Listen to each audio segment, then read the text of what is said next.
সবাইকে কাঁদিয়ে না ফেরার দেশে চলে গেল কৃষ্ণা। বিস্তারিত জানতে ভিডিওটি দেখুন। অরিজিতা মুখোপাধ্যায় জি বাংলার নিমফুলের মধুতে, যাকে বাবুর মা নামে চেনেন সকলেই। এই সিরিয়ালে পর্ণার দজ্জাল শাশুড়ি মায়ের চরিত্রে অসাধারণ অভিনয় করে দারুণ প্রশংসা পেয়েছেন অরিজিতা। তিনি এর আগে বেশ কিছু সিরিয়ালে অভিনয় করেছেন, কিন্তু এত অভিনয় সত্ত্বেও এখন আর তেমনভাবে সিরিয়ালে গুরুত্ব পাচ্ছেন না অভিনেত্রী। সম্প্রতি সংবাদ মাধ্যমের কাছে তার চরিত্রটিকে নিয়ে বলতে গিয়ে অরিজিতা বলেছেন, আশা ছিলই, জানতাম বড় কিছু হতে চলেছে, তাই ভয়ও ছিল। কতটা জাস্টিস করতে পারবো জানতাম না। পরে লোকের কাছে আমি বাবুর মা হিসেবে পরিচিতি পেলাম।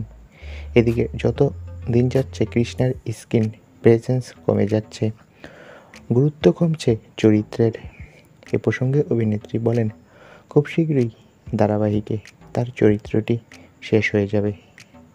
সিরিয়ালে নাকি একটা দুর্ঘটনার মাধ্যমে তার চরিত্রটা বিদায় নেবে, মানে সিরিয়ালে দেখা যাবে কৃষ্ণা মারা যাবে। তবে অনেকে বলছে বাস্তবে নাকি তিনি মারা গিয়েছে। বন্ধুরা, কৃষ্ণা বাস্তবে মারা যায়নি, খুব শীঘ্রই সিরিয়ালে তার চরিত্রটি মারা যাবে।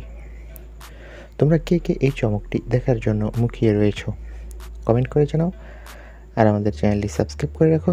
সকলকে অসংখ্য ধন্যবাদ।